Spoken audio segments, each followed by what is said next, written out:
sou Júnior Moreira, este é o Conversa de Redação e comigo aqui para debater os principais temas do dia, Rita Mundim, Malco Camargos, Ricardo Kertzmann e também Eduardo Costa. E a gente começa falando de uma entrevista que gerou manchete hoje, viu? Uma entrevista ao jornalista Reinaldo Azevedo. Lula não descartou a possibilidade de indicar o seu advogado, Cristiano Zanin, para uma das vagas a serem abertas no Supremo Tribunal Federal este ano. O presidente voltou a criticar a taxa de juros no Brasil. Lula ainda disse que não deve seguir a lista tríplice para a Procuradoria-Geral da República. Segundo o presidente, a escolha será pessoal. Eduardo Costa, ele também disse que vai cobrar explicações do ministro Juscelino Filho sobre uma viagem meio esquisita aí, para dizer o mínimo, e se não provar inocência, não pode ficar no cargo. Bom dia para você. Bom dia para todo mundo. Em relação à nomeação, eu desconheço, pode existir sim, seguramente grandes juristas passaram pelo Supremo, mas eu desconheço, eu nunca li, ouvi ou assisti uma história de que tenha chegado lá por ser extremamente um ótimo jurista.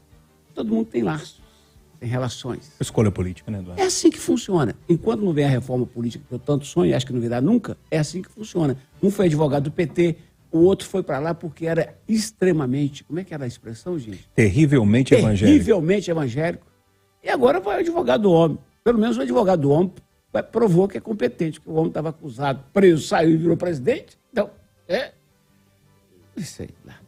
Agora, e outra coisa, pior do que os três estão lá, não tem jeito de ser também, não. Não, tem isso também. Agora eu quero falar do ministro Juscelino, que terrivelmente, infelizmente, para nossa tristeza, é ministro das Comunicações. Júnior, só nessa leva do Estadão, da denúncia do jornal Estadão, ele omitiu patrimônio de R$2 milhões em cavalos, junto à Justiça Eleitoral. Ele foi para São Paulo, numa viagem de 4 dias, em que em 2 desses 4 ele teve 2 compromissos oficiais que somados dão 2 horas de trabalho. Ele ficou 4 dias no avião da FAB, que teria requisitado por ser uma viagem de emergência, e cumprido os 2 compromissos, ele foi para o interior paulista, acho que Botucatu, que chama a cidade, um leilão de cavalos, foi inclusive homenageado. Aí veio o escândalo e disse o seguinte: vou devolver, e devolve as diárias. Avião da FAB, diárias com o nosso dinheiro, sei lá. E as fazendas, a estrada que ele asfaltou em frente às 8 fazendas dele. Estou esquecendo, usou o tal do orçamento indecente secreto para assaltar a estrada da fazenda dele. Senhor presidente Lula, se já não bastar, o senhor ainda tem que ouvir, aí me ajuda aí. Ricardo Kertzmann, sua leitura aí sobre essa entrevista, ela está repercutindo muito aí nas páginas dos jornais, nos sites de hoje. Eduardo citando essa questão do cavalo, né? Não estou falando que todo mundo que cria cavalo tem maracutaia, não, pelo amor de Deus, me entenda. Mas, gente, cavalo e obra de arte é fácil demais de fazer maracutaia, porque eu trabalhei muito nesse mercado. Fala aí, Ricardo, bom dia. Bom dia, Júnior. Bom dia, meus amigos. Os que boi no pasto também. Também. Olha, o que mais me chamou a atenção ontem, assim, eu vou usar uma expressão bem popular aqui, é a cara de pau do presidente, sabe? Porque ele que se intitula a alma mais honesta do país, ele cansou de dizer que foi perseguido pela Operação Lava Jato e que o ex-juiz Sérgio Moro era suspeito, né? E era uma pessoa inidônea, que não era imparcial. E aí ele vai e declara e admite que ele pretende nomear para o STF um amigo, ele chama isso de companheiro, né? O doutor Zanin. E ainda diz que nesses últimos anos o doutor Zanin cresceu muito tecnicamente. Aí eu pergunto, o Sérgio Moro era parcial e suspeito. O doutor Zanin vai ser o quê daqui para frente? Mas como o Eduardo também falou, os outros que estão lá não são diferentes. As escolhas são escolhas políticas, então o que cabe a gente é ou rir ou chorar. Nesse caso, hoje, como é sexta-feira, eu prefiro rir. Ô, Rita Mundim, eu acho que você deve ter arrepiado na hora que ele voltou a criticar a taxa de juros e também a autonomia do Banco Central. Eu estou errado? Bom dia. Com certeza, né? E agora, até o final do ano passado, de 2019 até o final do ano passado, tudo que acontecia no Brasil era culpa do Bolsonaro. Agora, tudo que acontece no Brasil é culpa do Banco Central.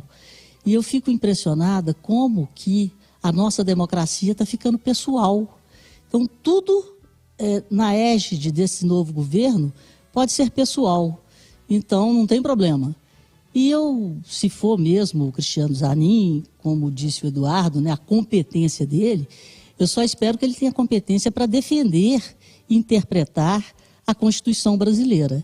E não a competência que ele tem de dar a própria versão dos fatos e conseguir provar que aquilo que está escrito ao pé da letra pode ser lido de forma diferente. Essa foi a grande competência dele. Em relação ao Juscelino dos Cavalos, ele vai deixar um legado, né? Acho que ele criou o Dia do Cavalo. Então, esse é o Brasil. Então, a gente precisa de reformar a nossa democracia jovem. Ela está passando aí, está querendo, né, ser um pouco mais madura, mas estamos na adolescência. E o cidadão tem que colocar muito filtro, mas muito filtro em tudo que está acontecendo e criar parâmetros de qualidade que têm que ser atingidos pelo setor público no Brasil. Então, tudo que está acontecendo, né, que sirva de dados, de estatística, para que a gente tenha conhecimento e capacidade analítica de seguirmos em frente, evoluindo. Mas muito cuidado com essa democracia pessoal do Brasil.